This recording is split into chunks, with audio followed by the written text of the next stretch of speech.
Hello students, welcome back to International Tourism and Culture course. For this week, we're going to talk about tourist codes of behavior and other concerned issues.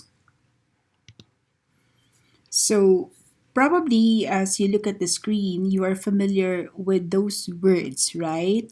Respect local culture, buy local, save energy, use public transport, and protect heritage. Those are the advocacies of the United Nations as they encourage people to make tourism sustainable.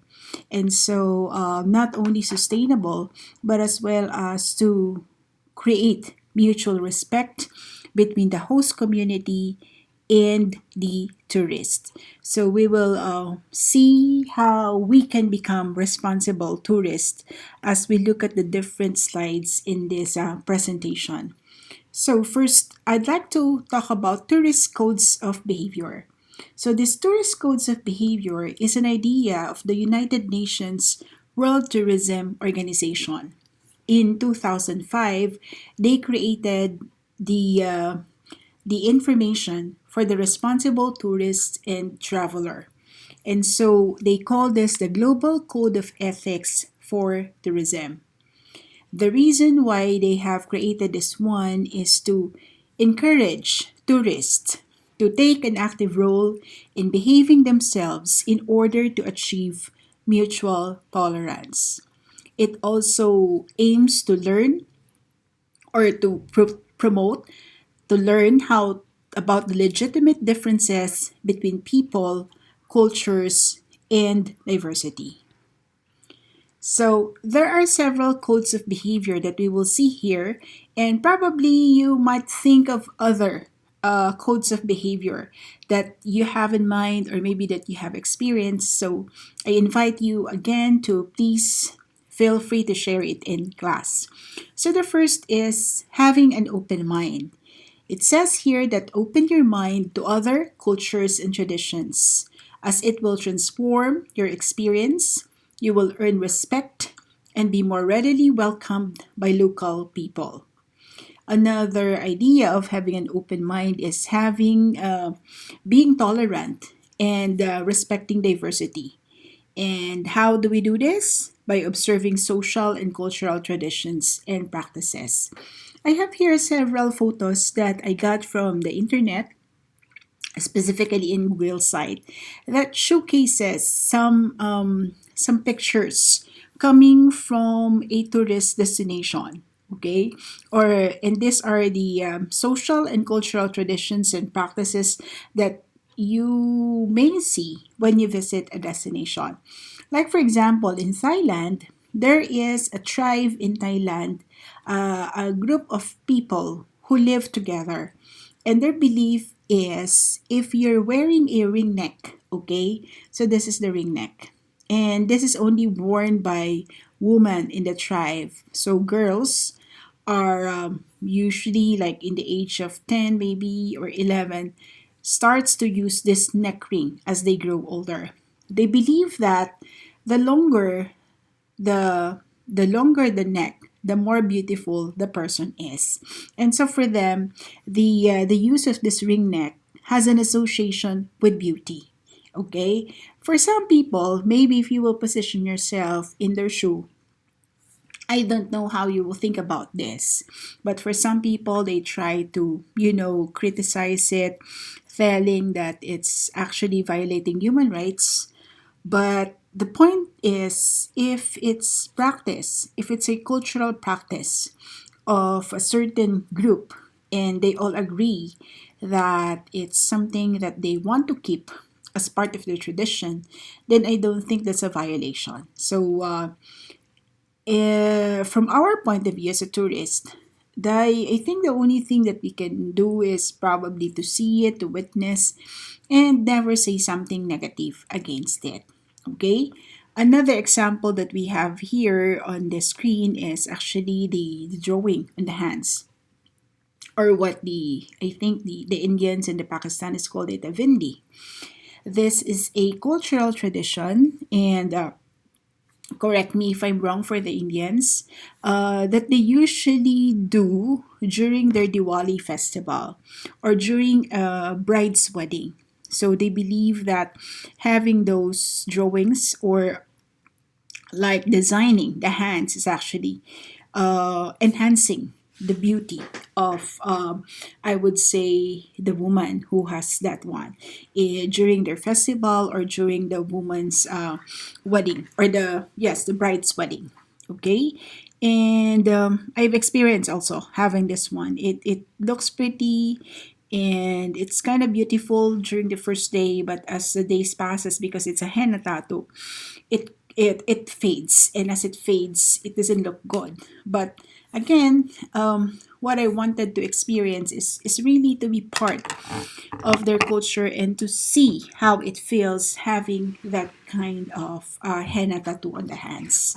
Now, the picture on your right, okay, is actually a ritual, a religious ritual that is from my country, that is done during the Lenten season. The Lenten season is known as the Passion of Christ. So Christians, our country is a Catholic country, or the only Christian country in Asia, and people believe, okay, some religious group believes that when they make sacrifices, when they, I would say, like flagellate their bodies, like they heat their bodies, they whip their bodies, they believe that it lessens their sins. So it's a cultural practice. I actually would like to say that this is more on a ritual than really asking forgiveness for your sins. And this is something that attracts people to witness and to see how things are done during this Lenten season. So it becomes now a tourism icon on places where they held this, where they hold this one.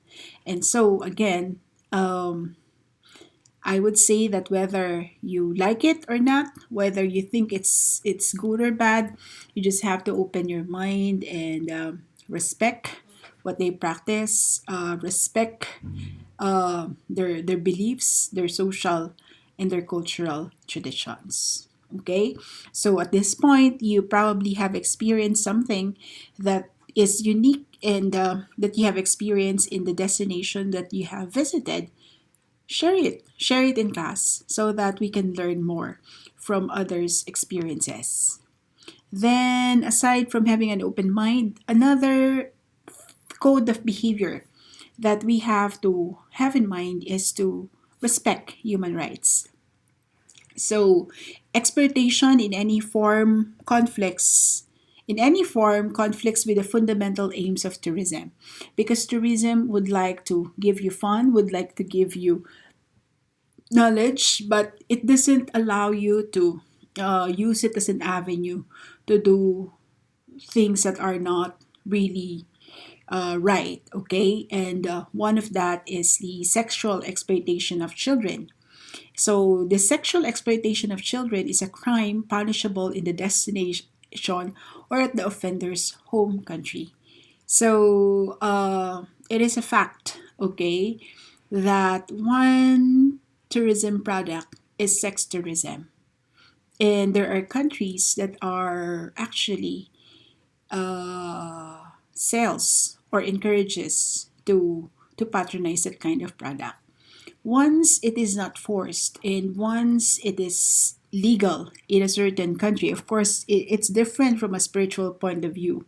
What I'm saying is when the legality is within the the country's level. So sex tourism is something that is acceptable. But the thing is, those who are engaged in this kind of activity are people who are willing to do the things, okay, in order for them. It's actually a mutual consent of the one offering that pleasure and the one seeking the pleasure. However, when we look at children, okay, as actually the other part of what we call the parties or the other part of the party that is engaged in this activity, it is something that is not allowed because children are not supposed to be part of this kind of activity.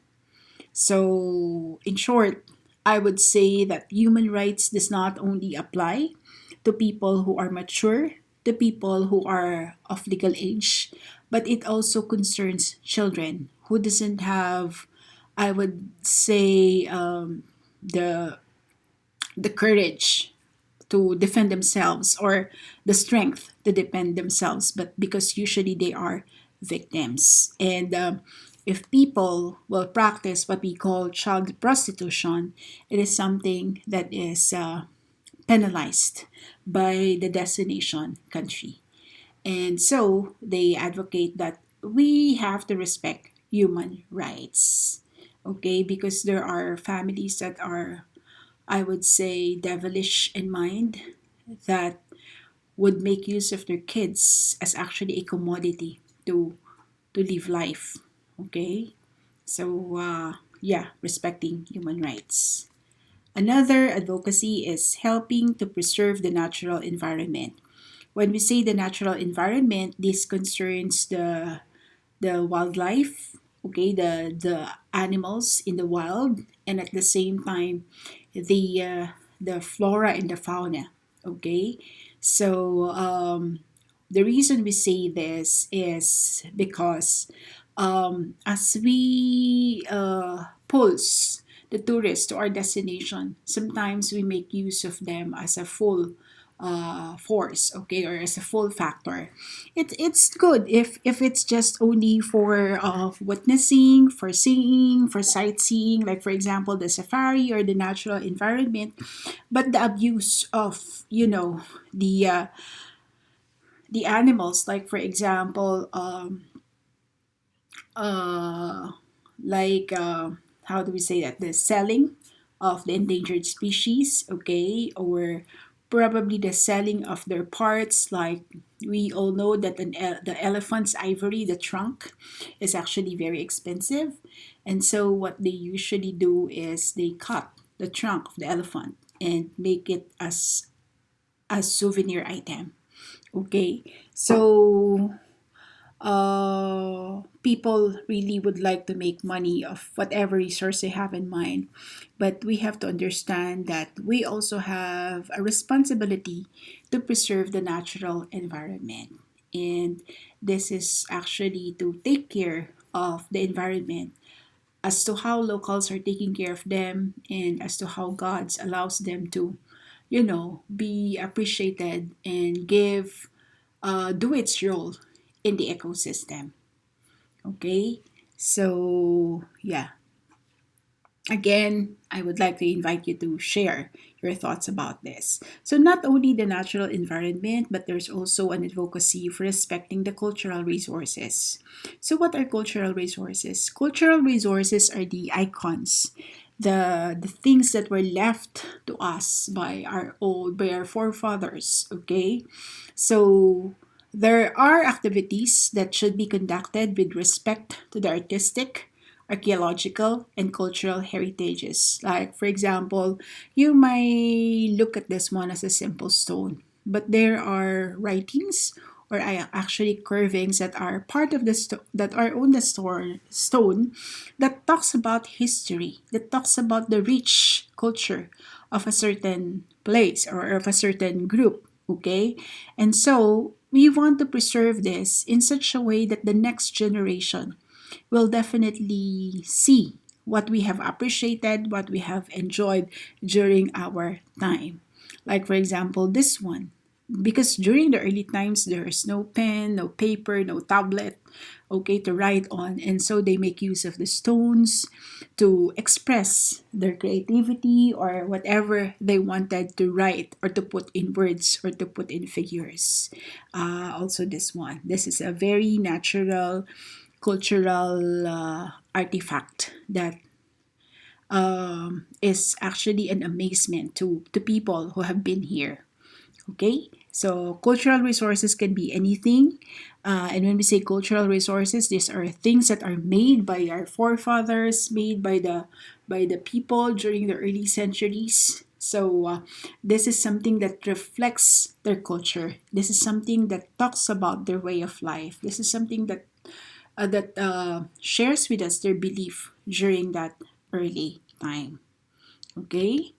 And another thing is, as we benefit from the destination by giving us the knowledge, okay, and the experiences about the culture, as tourists, we can do something in return. And what we can do would be to contribute to the economic and social development.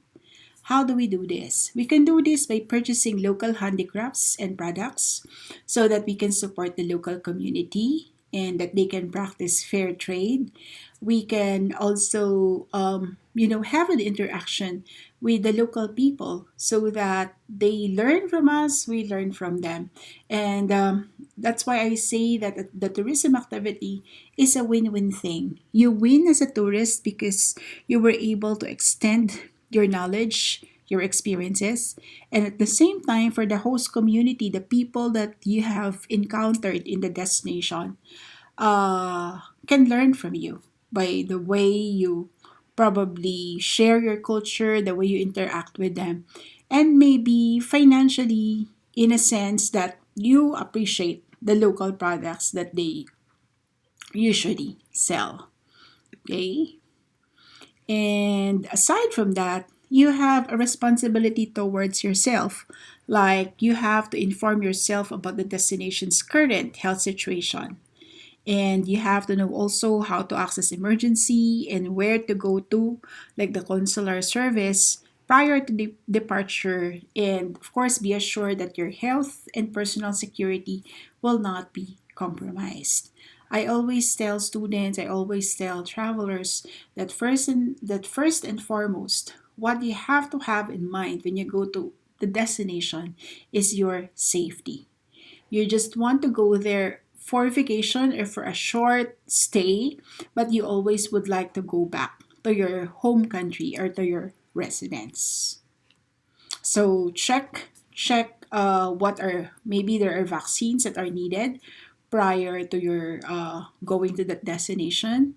Maybe you also need to locate where's your embassy so that if something happens, then you know where to go and how to contact your embassy, because we can never tell.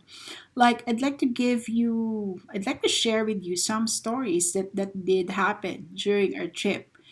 I used to chaperone students to overseas destination for their cultural exposure, okay, and it so happened that losing their passport is actually it's actually, I would say, a possibility. Like there was one group that we have.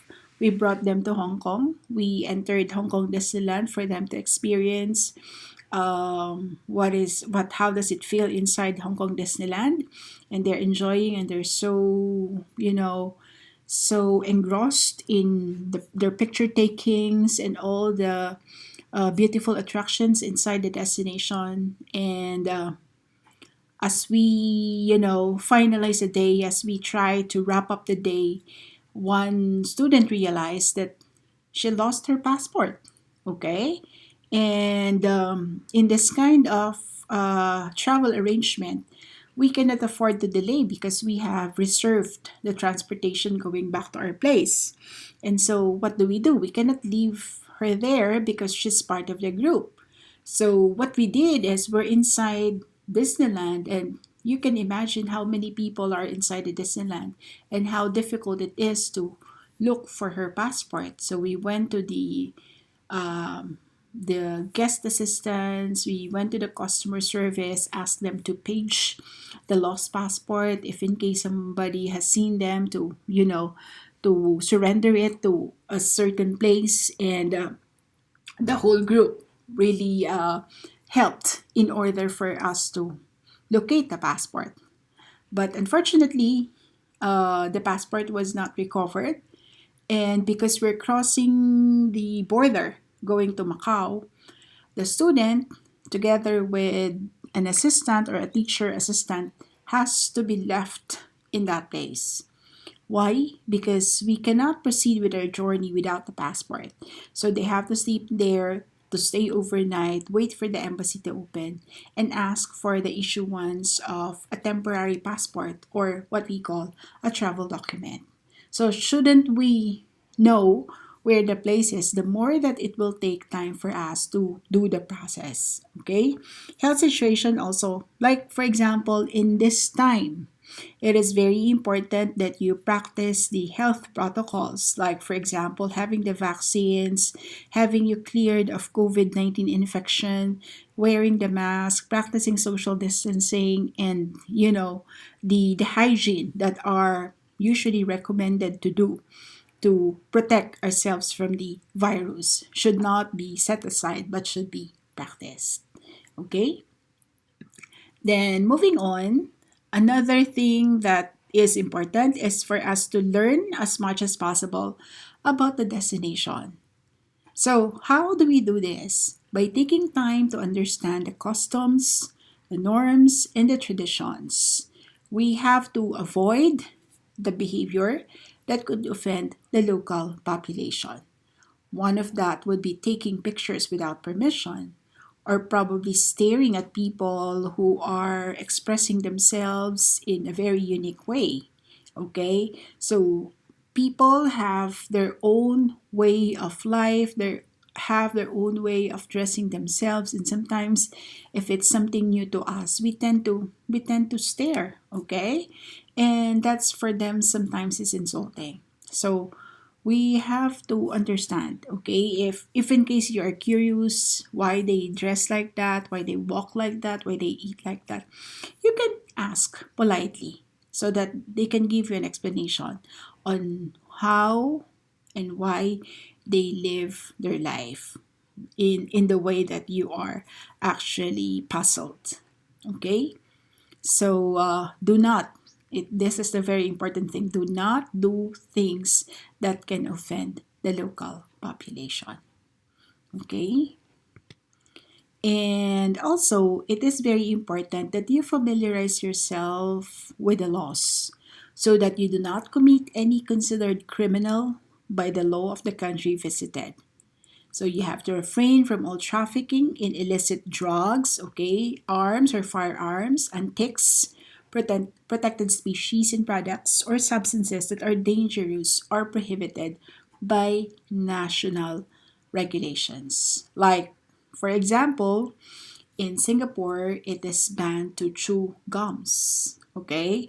There are now a lot of countries that doesn't allow you to smoke in public but only to smoke in designated places. There are also countries that doesn't allow you to expose your body, but instead to fully cover your body. Like when you enter a mosque or when you enter a certain church, that they have a certain, I would say, way of dressing, and so you have to follow if you want to get in. Okay, or maybe how to cross the pedestrian, or also laws regarding where to eat, how to properly dispose your trash. These are actually things that you have to know. Otherwise, you can be fined, or worse this, you can be put into prison if you are not following their law. As they say, nobody is above the law. Okay? So, not only in the whole place, but in specific places, like, for example, in the museum, in, I would say, protected environment, okay? Especially for taking pictures. There are also places wherein you are prohibited to take pictures. Prohibited sometimes to use your flashes when you take picture. So inform yourself, familiarize yourselves with the laws and with the rules. Okay? And aside from what has been mentioned to us by the UNWTO as our codes of behavior, there are also tourists, there are also scholars who are advocating for the right behavior as a responsible tourist. And these are some of the words that they have actually shared, like travel in the spirit of humility, with a genuine desire to learn more about the people and the host country. Because people, as I've said, are unique. People have their own self expression. They express themselves in different ways, as you see in these pictures. You might probably question the way the lady projects herself. It's not actually for picture purpose, but it's a reality on how they live their everyday life. They probably have a grass skirt, but top wear, they don't wear anything. Maybe the reason is it's very hot in their place and it makes them feel hotter. And so the most comfortable for them is to have a bare top. And the one that she puts here in her face, it looks like a makeup, but it's something, according to people that I have asked, it's something that refreshes them when they have this white thingy here. It cools their face. Okay, so another one is, if you look here, this is probably something that is not an everyday scene for you. Like they have earrings, and then they have tattoos, and they have a lot of neck wears and a beautiful head piece. Okay, however, they're shirtless, and maybe for them, that's how they live their life. So learn why people probably can ask what brings them to decorate themselves with lots of tattoos. A question that doesn't offend, but a question of curiosity to really give you the most of your stay in that destination. So, the spirit of humility and the genuine desire to learn about the people or about the host country. Okay, so again, I told you that you are free to share your experiences as you visit destinations. Also, be sensitively aware of the feelings of other people, thus preventing what might be offensive behavior on your part. This applies very much to photography. Like as I've said, a way of, respecting people is not to force them to have their photos taken, or not just to click your photos without asking their permission, because taking pictures of people without their permission is something that is unacceptable. So remember that if you want to have a souvenir photo, you have first to seek their permission. Like there is a place in Japan wherein you'll see a lot of geishas walking around. So they encourage you to appreciate the beauties of these people, their self-expression, but they do not allow people to take pictures. Okay? Also, cultivate the habit of learning, observing, rather than merely hearing and seeing. What is the difference between listening and hearing? Listening is actually um, having a mindset of active listening, wherein you try to understand what you have been hearing, and also seeing is just looking at them, but without a mindful way of considering why do people express themselves in that way. So observing is different. Observing is you are looking at people, you are seeing them, but you want to get probably an explanation or an answer to how they project themselves. Okay, so cultivate the habit of listening and observing. Like here, this is a picture of the Mardi Gras. It's one of the famous celebration of Rio de Janeiro, wherein people, it's like a carnival. People would usually go out of the street, dress themselves colorfully, beautifully, with a lot of headdress. And for them, it's a parade, it's a festival, it's a celebration of life. While on the other side of the screen is actually group of people. It's a tribal community that doesn't wear the clothes that we wear, but instead they wear something that comes from nature. So as I look at them, I don't look at them odd, but instead I'm amazed on how creative they are in covering themselves only with the raw materials coming from nature. Okay. Also, another thing is the realize that often the people in the country you visit have time concepts and have thought patterns different from your own.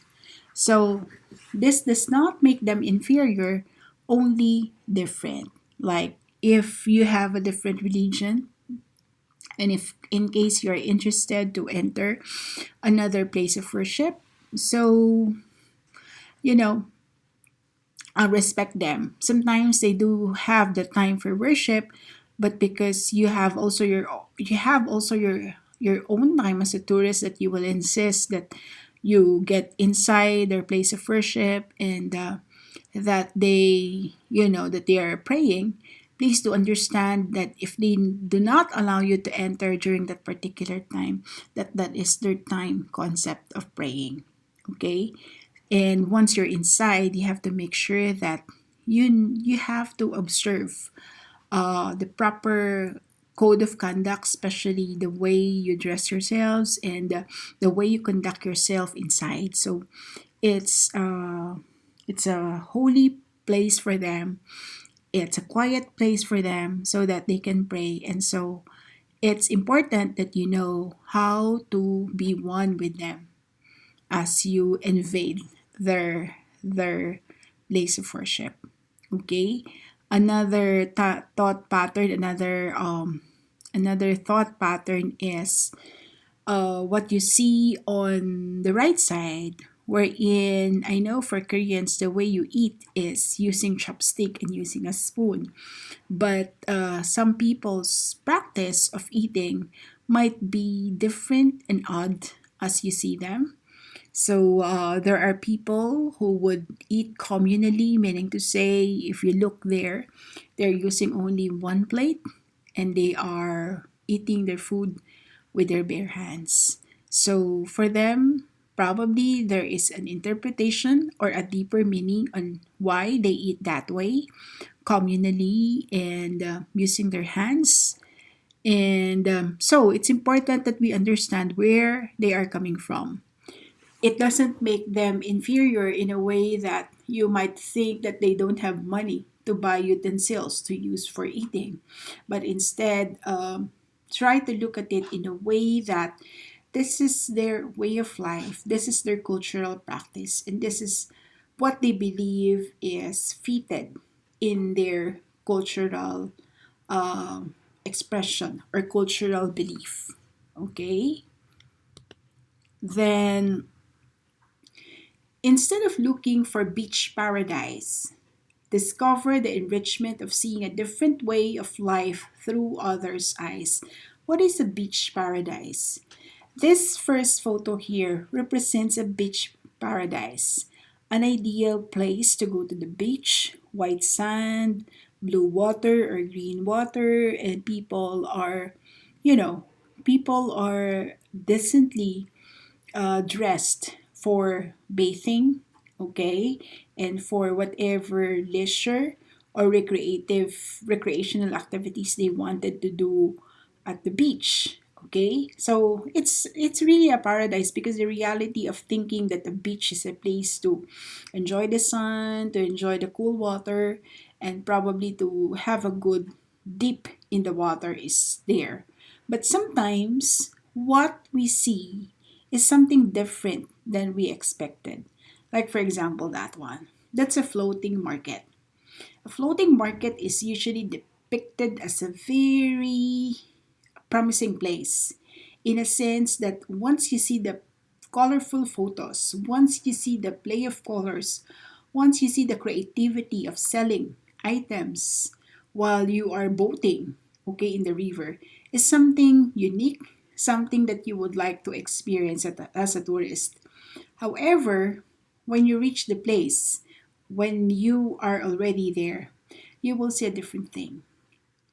And also, you might say that it's a very different way of life, and you might compare it to how you live your life in your country.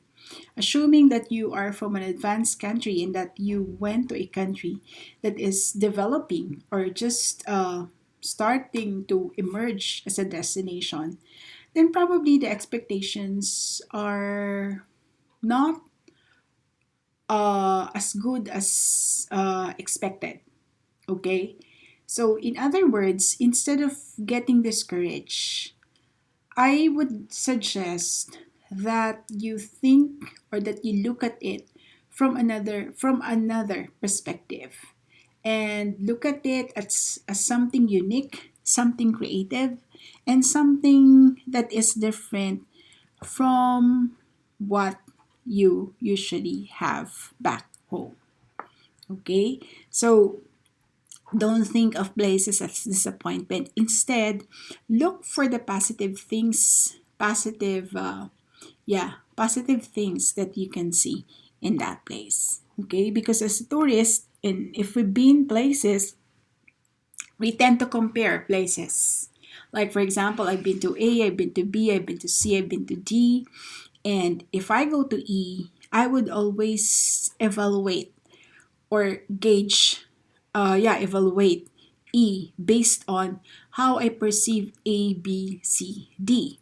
But when you are a tourist who is responsible, who is educated, who is cultured, you don't look at E that way, but instead you will see the uniqueness of the destination. Something that has its own beauty, something that is, I would say, unique. I always say unique compared to the other destinations that you have visited. Okay? And then also they say acquaint yourself with local people, talk to local people, people will be happy to help you. People will be happy to talk to you. People will be happy to have pictures with you. They will be happy if you ask them to be part of your photos. Okay? So be a new tourist. You know what's a new tourist? A new tourist is somebody who's adventurous, somebody who interacts with the local, because that will complete your journey. Not only to look at the sights, but also to immerse yourself in the culture and acquainting yourself with the local people. And another thing, remember that you're only one of the thousands of tourists visiting the country, and do not expect special privileges. People who are tourists without the proper mindset would always think that they are superior. Superior in a sense that they can afford to go to a destination, that they can buy flight ticket, that they can stay in good hotels, and that they are entitled to special privileges. You act like a prima donna. You act like you are somebody who's special. Don't think of yourself that way. Instead, think yourself as a privileged person having the opportunity to have a glimpse, to have a taste, and to and given the experience to see their culture. Okay, so respect the locals. Don't look at them down, but respect the locals in such a way that you do not insist on your rights as a tourist, but be one with them. Okay, so like for example, this picture here you see there's so many tourists, and these tourists are actually foreigner. They don't own the place, and sometimes they feel that they own the place because they paid for their trip to be on that destination. But remember here, tourist, your luxury trip, my daily misery. That's coming from the host community, because for the host community to enjoy their local place, They don't enjoy it solely, but they have to share it with the tourists. And so we have to understand that the privilege is extended to us, extended in such a way that they showcase their culture and that they share with us their local resources. Okay? Probably we think of it differently. But now, as we know that it's a privilege for us, it's a blessing for us, we have to look at it that way so we don't feel entitled. Okay? Do not impose your thinking on the others. The local community may have a different concept of time, thought pattern, customs, values, and the way they behave may be different from your home country. So, let them be uh, as they want them to be. So respect them. Just you're just there as a visitor. You're just there as a visitor. So you have to respect their way of life, their thought pattern, whatever they believe. Respect it, unless of course they ask you some questions and suggestions. But as you only stay there for a temporary time or for a short period of time, respect them by do not imposing your thinking to the host community or to the local people. And more about differences. People are different in the way they express their faith. And so, if you're given the opportunity to visit their places of worship, just respect. Just learn how they do it and then respect their culture. Okay? Now, as you travel, there are seven potential risks as you see here on the screen. First is health risk, another is scamming, third is the theft, the fourth is violence, then there's also transportation risk or also a risk of or political unrest and natural catastrophes. Okay, I think you have experiences about this, like probably you have gotten sick or something happened to you physically when you are in a place. Okay, so how do you address that? How do you prevent yourself from being free from that risk, being scammed? Okay, so avoiding people who will take advantage of you, like for example this one, or not to subject yourself to any violence or a transportation risk. Okay, so a transportation risk might be when the bus would leave without you and you are scheduled to take that bus or the airplane as well. Political unrest is if a disorder happens in your destination, you will definitely be affected.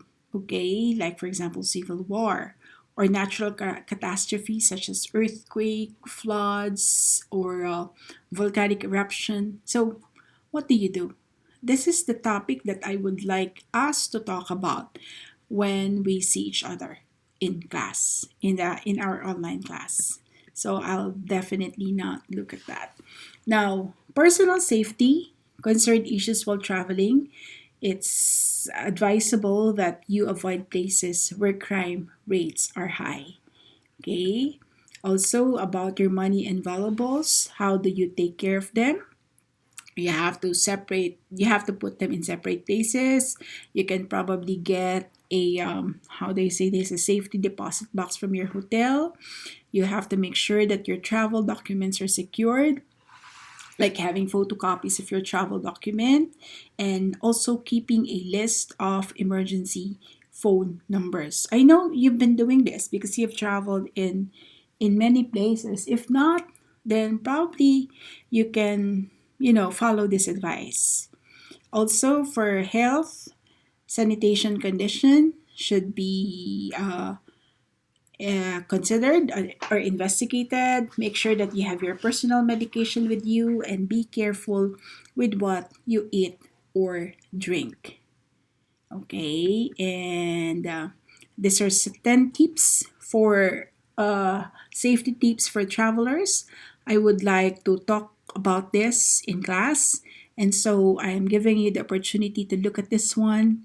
Maybe you can screenshot so that once we see this tips, we will be able to share, okay, our experiences as a tourist.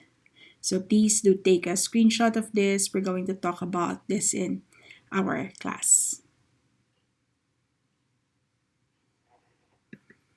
And yeah, that's it. That's the codes of behavior. It's not only the codes of behavior as recommended by the United Nations World Tourism Organization, but there are also some behaviors that are recommended by some scholars to become a responsible tourist and traveler. So, as I've said, I would like to invite you to an active discussion about the 10 safety tips for all travelers. These are just 10. You might have thought of more, so please share it in class. And also, another thing that we will talk about in class is the 7 potential travel risk. So, let me hear your experiences. Let me hear stories of others' experiences as you share it in class. So at this point, I would like to again thank you for listening. And I always say if there are questions that you have in mind, if there are points that are not very clear, topics that are not easily comprehensible or understandable for you, write it down, bring it in class, and we'll talk about that. Okay? So thank you and see you in class. Bye bye.